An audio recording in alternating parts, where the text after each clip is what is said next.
Essays on the Gita.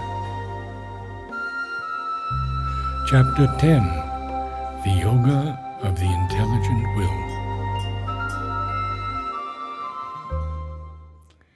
I have had to deviate in the last two essays and to drag the reader with me into the arid tracks of metaphysical dogma.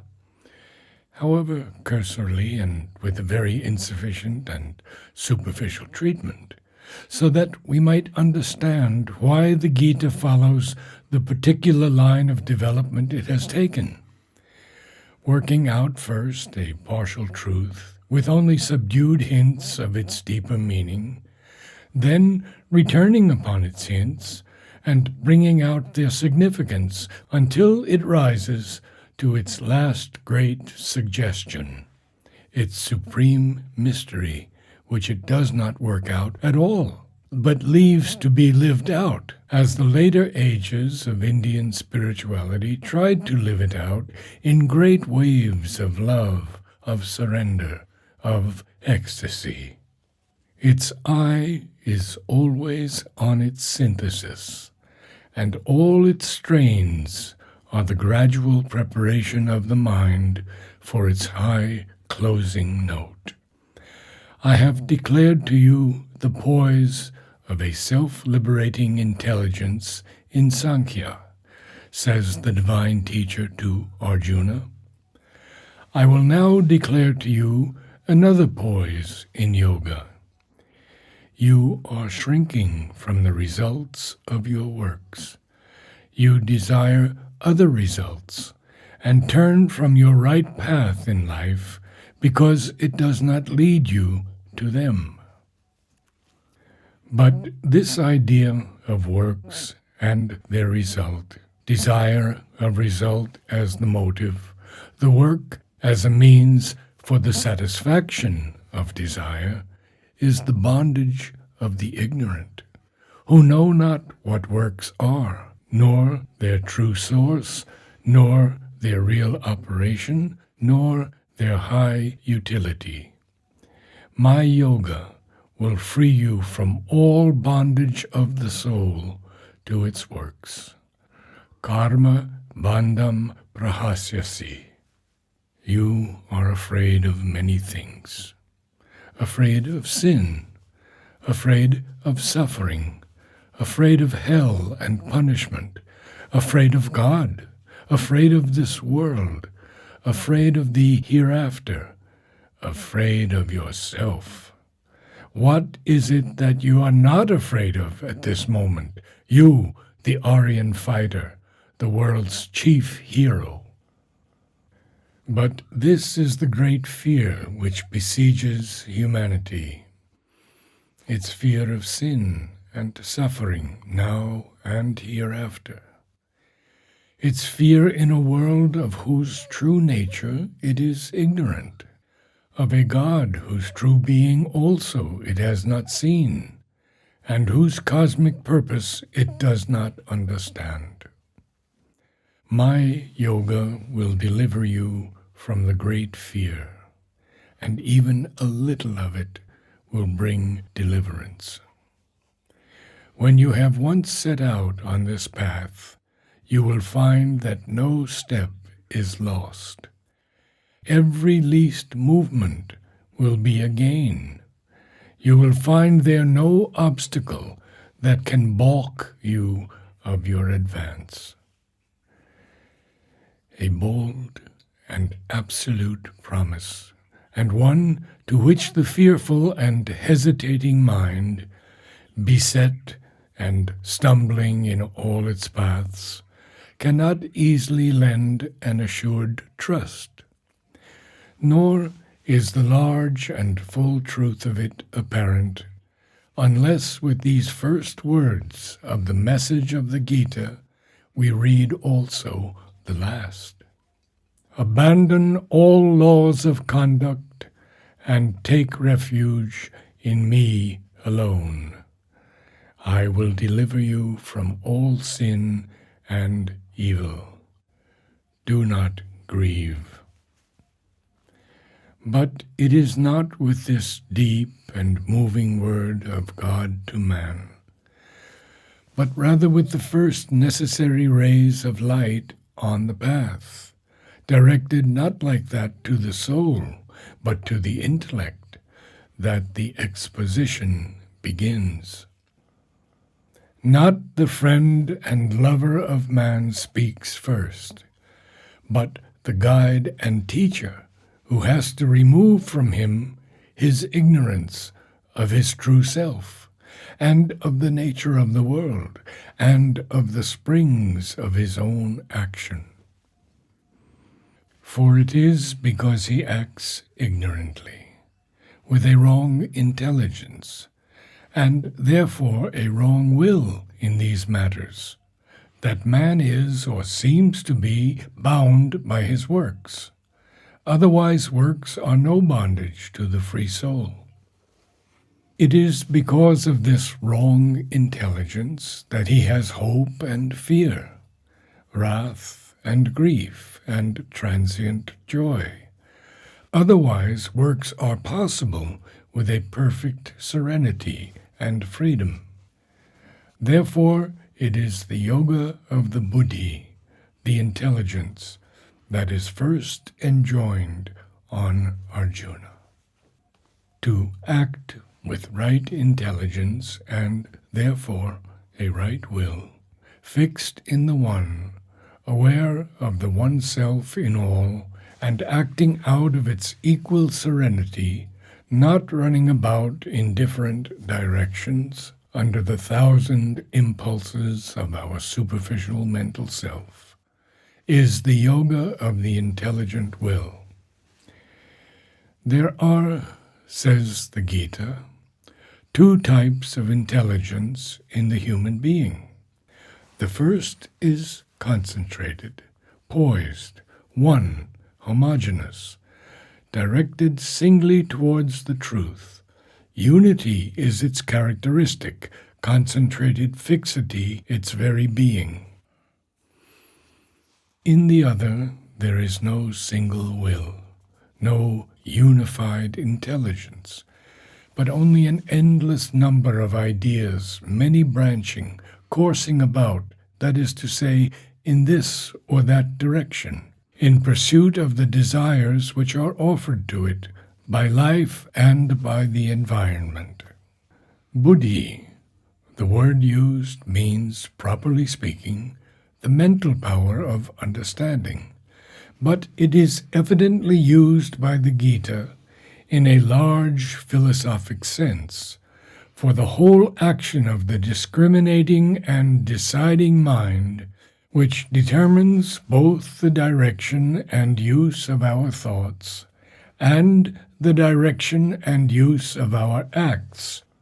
Thought, intelligence, judgment, perceptive choice, and aim are all included in its functioning. For the characteristic of the unified intelligence is not only concentration of the mind that knows, but especially concentration of the mind that decides and persists in the decision, vyavasaya, while the sign of the dissipated intelligence is not so much even discursiveness of the ideas and perceptions, as discursiveness of the aims and desires, therefore of the will. Will, then, and knowledge are the 2 functions of the buddhi. The unified intelligent will is fixed in the enlightened soul. It is concentrated in inner self-knowledge. The many branching and multifarious, busied with many things, careless of the one thing needful, is, on the contrary, subject to the restless and discursive action of the mind, dispersed in outward life and works and their fruits. Works are far inferior, says the teacher, to yoga of the intelligence. Desire rather refuge in the intelligence. Poor and wretched souls are they who make the fruit of their works the object of their thoughts and activities. We must remember the psychological order of the Sankhya, which the Gita accepts. On one side, there is the Purusha, the soul calm, inactive, immutable, one, not evolutive. On the other side, there is Prakriti, or nature force, inert without the conscious soul, active but only by juxtaposition to that consciousness. By contact with it, as we would say, not so much one at first as indeterminate, triple in its qualities, capable of evolution and involution. The contact of soul and nature generates the play of subjectivity and objectivity, which is our experience of being. What is to us the subjective first evolves, because the soul consciousness is the first cause. In conscient nature force, only the second and dependent cause, but still it is nature and not soul which supplies the instruments of our subjectivity. First in order come buddhi, discriminative or determinative power, evolving out of nature force, and its subordinate power of self-discriminating ego. Then, as a secondary evolution, there arises out of these the power which seizes the discriminations of objects, sense mind or manas. We must record the Indian names because the corresponding English words are not real equivalents. As a tertiary evolution out of sense mind, we have the specializing organic senses, 10 in number, 5 of perception, 5 of action. Next, the powers of each sense of perception, sound, form, scent, etc., which give their value to objects for the mind and make things what they are to our subjectivity. And as the substantial basis of these, the primary conditions of the objects of sense, the 5 elements of ancient philosophy, or rather elementary conditions of nature, pancabhuta, which constitute objects by their various combination. Reflected in the pure consciousness of Purusha, these degrees and powers of nature force become the material of our impure subjectivity. Impure because its action is dependent on the perceptions of the objective world and on their subjective reactions. Buddhi, which is simply the determinative power that determines all inertly out of indeterminate, inconscient force, takes for us the form of intelligence and will.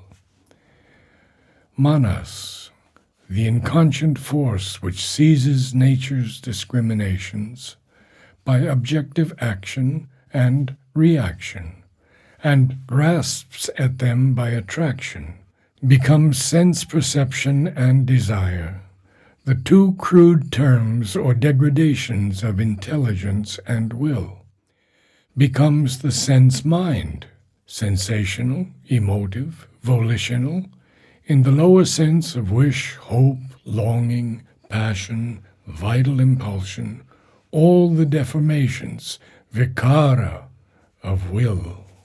The senses become the instruments of sense mind. The perceptive 5 of our sense knowledge, the active 5 of our impulsions and vital habits, mediators between the subjective and objective. The rest are the objects of our consciousness, visayas of the senses. This order of evolution seems contrary to that which we perceive as the order of the material evolution.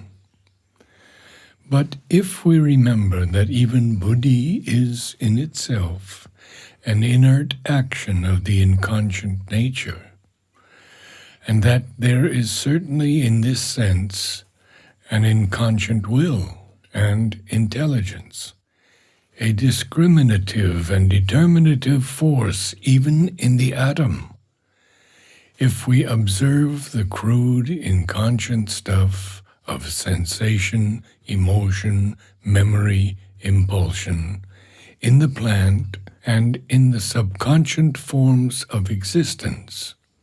If we look at these powers of nature force, assuming the forms of our subjectivity in the evolving consciousness of animal and man, we shall see that the Sankhya system squares well enough with all that modern inquiry has elicited by its observation of material nature.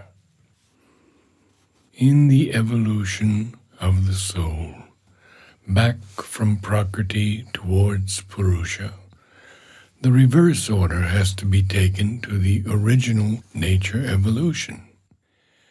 And that is how the Upanishads and the Gita, following and almost quoting the Upanishads, state the ascending order of our subjective powers. Supreme, they say, beyond their objects, are the senses. Supreme over the senses, the mind. Supreme over the mind, the intelligent will. That which is supreme over the intelligent will is He, is the conscious self, the Purusha. Therefore, says the Gita, it is this Purusha, this supreme cause of our subjective life, which we have to understand and become aware of by the intelligence. In that, we have to fix our will. So holding our lower subjective self in nature, firmly poised and stilled by means of the greater, really conscious self, we can destroy the restless, ever-active enemy of our peace and self-mastery, the mind's desire. For evidently, there are two possibilities of the action of the intelligent will. It may take its downward and outward orientation towards a discursive action of the perceptions and the will in the triple play of Prakriti, or it may take its upward and inward orientation towards a settled peace and equality in the calm and immutable purity of the conscious silent soul, no longer subject to the distractions of nature. In the former alternative, the subjective being is at the mercy of the objects of sense. It lives in the outward contact of things. That life is the life of desire. For the senses, excited by their objects, create a restless or often violent disturbance. A strong or even headlong outward movement towards the seizure of these objects and their enjoyment, and they carry away the sense mind. As the winds carry away a ship upon the sea, the mind, subjected to the emotions, passions, longings, impulsions, awakened by this outward movement of the senses, carries away similarly the intelligent will, which loses therefore its power of calm discrimination and mastery. Subjection of the soul to the confused play of the three gunas of Prakriti in their eternal, entangled twining and wrestling. Ignorance, a false, sensuous, objective life of the soul, enslavement to grief and wrath, and attachment and passion, are the results of the downward trend of the buddhi, the troubled life of the ordinary, unenlightened, undisciplined man.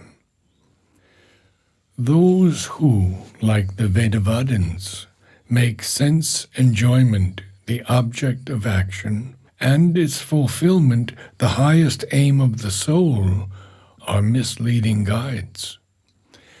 The inner subjective self-delight, independent of objects, is our true aim, and the high and wide poise of our peace and liberation.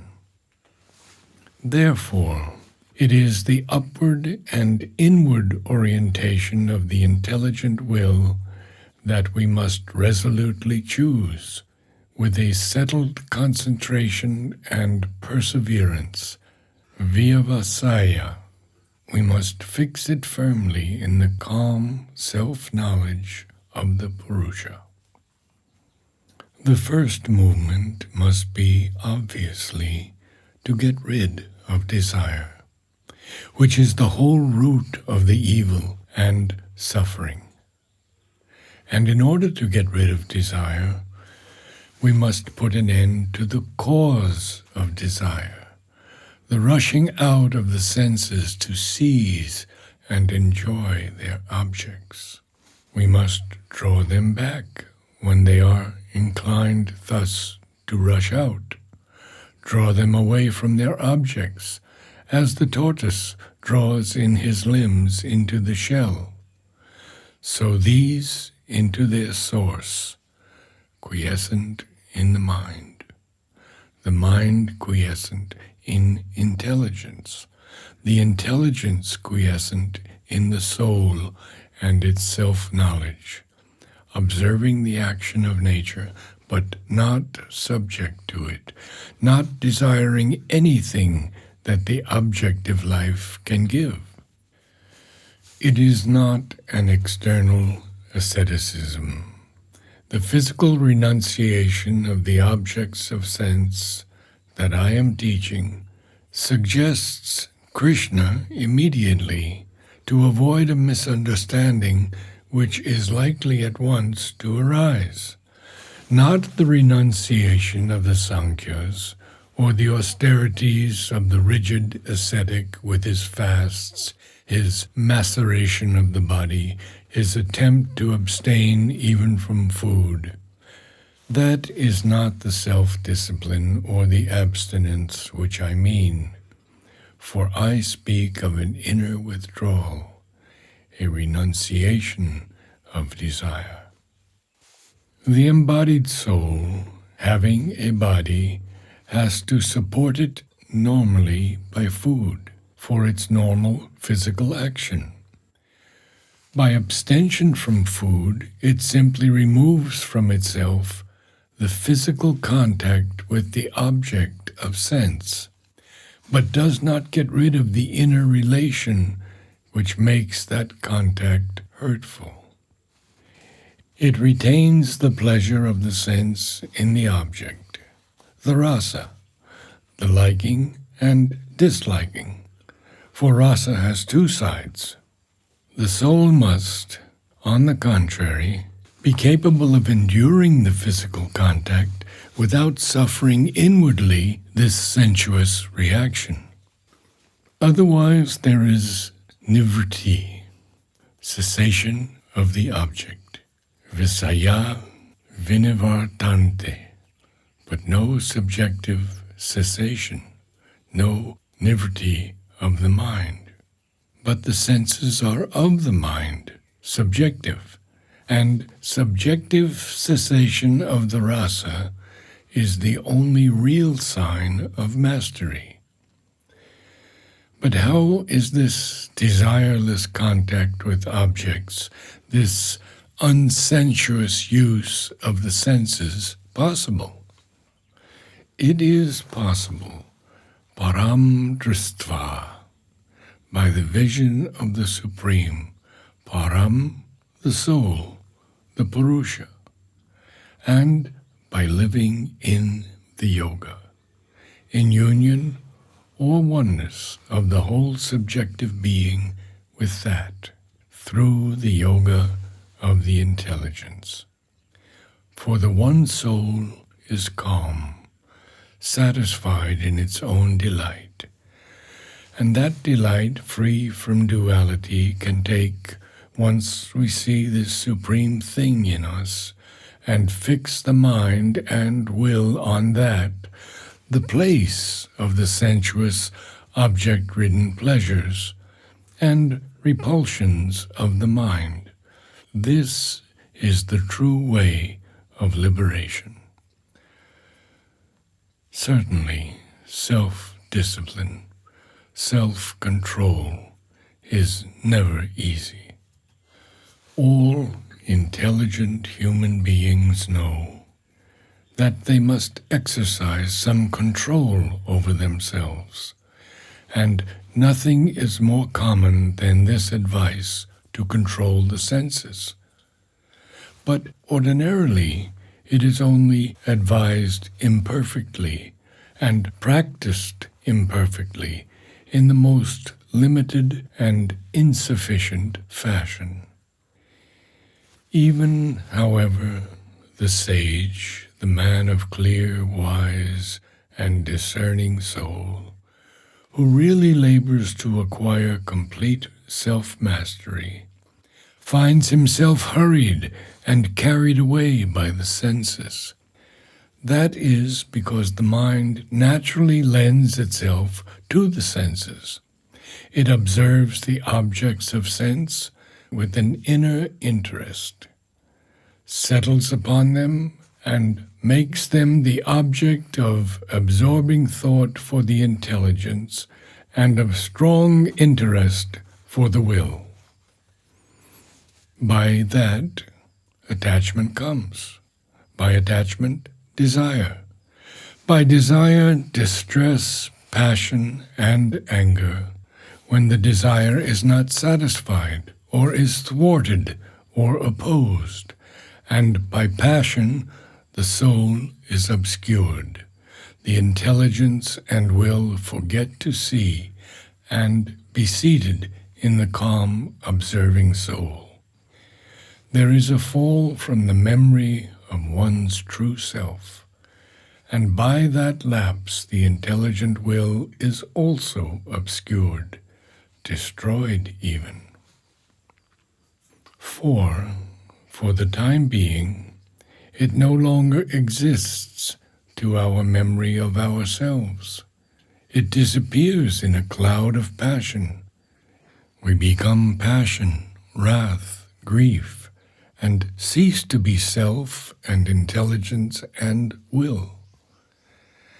This then must be prevented, and all the senses brought utterly under control. For only by an absolute control of the senses can the wise and calm intelligence be firmly established in its proper seat. This cannot be done perfectly by the act of the intelligence itself, by a merely mental self-discipline.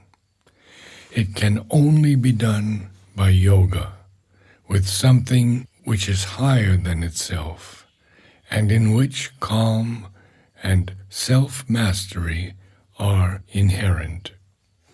And this yoga can only arrive at its success by devoting, by consecrating, by giving up the whole self to the divine. To me, says Krishna. For the liberator is within us, but it is not our mind, nor our intelligence, nor our personal will. They are only instruments. It is the Lord in whom, as we are told in the end, we have utterly to take refuge. And for that, we must at first make him the object of our whole being and keep in soul contact with him. This is the sense of the phrase, he must sit firm in yoga, wholly given up to me. But as yet it is the merest passing hint after the manner of the Gita, 3 words only which contain in seed the whole gist of the highest secret yet to be developed.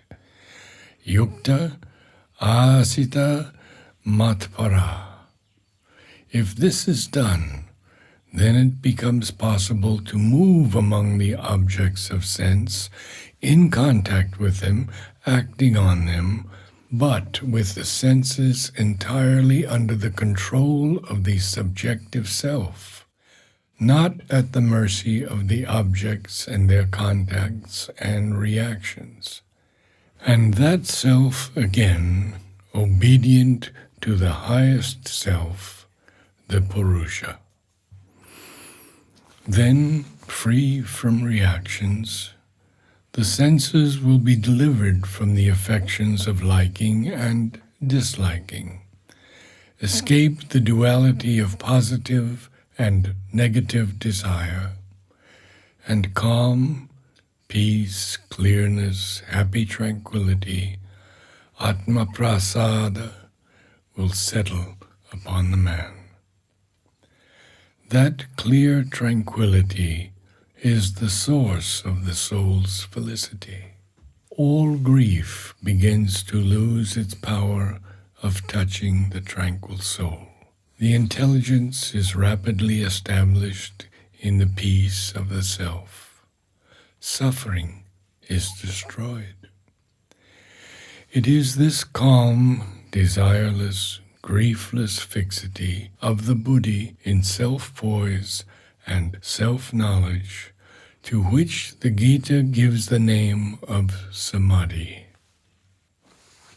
The sign of the man in samadhi is not that he loses consciousness of objects and surroundings, and of his mental and physical self, and cannot be recalled to it even by burning or torture of the body, the ordinary idea of the matter. Trance is a particular intensity, not the essential sign. The test is the expulsion of all desires, their inability to get at the mind, and it is the inner state from which this freedom arises, the delight of the soul gathered within itself, with the mind equal and still and high-poised, above the attractions and repulsions, the alternations of sunshine and storm and stress of the external life. It is drawn inward, even when acting outwardly. It is concentrated in self, even when gazing out upon things. It is directed wholly to the divine, even when to the outward vision of others busy and preoccupied with the affairs of the world. Arjuna, voicing the average human mind, asks for some outward, physical, practically discernible sign of this great samadhi. How does such a man speak? How sit? How walk? No such signs can be given, nor does the teacher attempt to supply them, for the only possible test of its possession is inward, and that there are plenty of hostile psychological forces to apply. Equality is the great stamp of the liberated soul, and of that equality even the most discernible signs are still subjective. A man with mind untroubled by sorrows, who has done with desire for pleasures, for whom liking and wrath and fear have passed away, such is the sage whose understanding has become founded in stability. He is, without the triple action of the qualities of Prakriti, without the dualities, ever based in his true being, without getting or having, possessed of his self. For what gettings and havings has the free soul? Once we are possessed of the self, we are in possession of all things, and yet he does not cease from work and action. There is the originality and power of the Gita, that having affirmed this static condition, this superiority to nature, this emptiness even of all that constitutes ordinarily the action of nature for the liberated soul, it is still able to vindicate for it, to enjoin on it even the continuance of works, and thus avoid the great defect of the merely quietistic and ascetic philosophies, the defect from which we find them today attempting to escape. Thou hast a right to action, but only to action, never to its fruits. Let not the fruits of thy works be thy motive, neither let there be in thee any attachment to inactivity. Therefore it is not the works practiced with desire by the Vedavadins, it is not the claim for the satisfaction of the restless and energetic mind by a constant activity, the claim made by the practical or the kinetic man, which is here enjoined. Fixed in yoga, do thy actions, having abandoned attachment, having become equal in failure and success, for it is equality that is meant by yoga. Action is distressed by the choice between a relative good and evil, the fear of sin, and the difficult endeavor towards virtue. But the liberated, who has united his reason and will with the divine, casts away from him, even here in this world of dualities, both good-doing and evil-doing, for he rises to a higher law beyond good and evil, founded in the liberty of self-knowledge.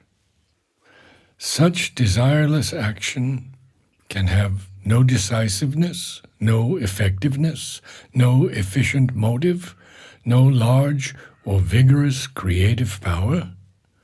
Not so. Action done in yoga is not only the highest, but the wisest, the most potent and efficient, even for the affairs of the world. For it is informed by the knowledge and will of the Master of Works. Yoga is skill in works. But all action directed towards life leads away from the universal aim of the yogin, which is by common consent to escape from bondage to this distressed and sorrowful human birth? Not so either. The sages who do works without desire for fruits, and in yoga with the divine, are liberated from the bondage of birth, and reach that other perfect status in which there are none of the maladies which afflict the mind and life of a suffering humanity. The status he reaches is the Brahmic condition. He gets to firm standing in the Brahman Brahmi Sthiti. It is a reversal of the whole view, experience, knowledge, values, seeings of earthbound creatures. This life of the dualities, which is to them their day, their waking, their consciousness, their bright condition of activity and knowledge, is to him a night, a troubled sleep and darkness of the soul. That higher being which is to them a night, a sleep in which all knowledge and will cease, is to the self-mastering sage his waking, his luminous day of true being, knowledge, and power. They are troubled and muddy waters, disturbed by every little inrush of desire.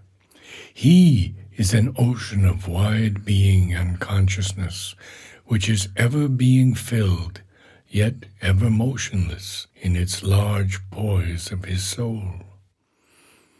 All the desires of the world enter into him, as waters into the sea, yet he has no desire, nor is troubled. For while they are filled with the troubling sense of ego and mine and thine, he is one with the one self in all, and has no I or mine. He acts as others, but he has abandoned all desires and their longings. He attains to the great peace, and is not bewildered by the shows of things. He has extinguished his individual ego in the One, lives in that unity, and, fixed in that status, at his end, can attain to extinction in the Brahman, nirvana, not the negative self-annihilation of the Buddhists, but the great emergence of the separate personal self into the vast reality of the one infinite, impersonal existence. Such subtly unifying Sankhya, Yoga, and Vedanta is the first foundation of the teaching of the Gita.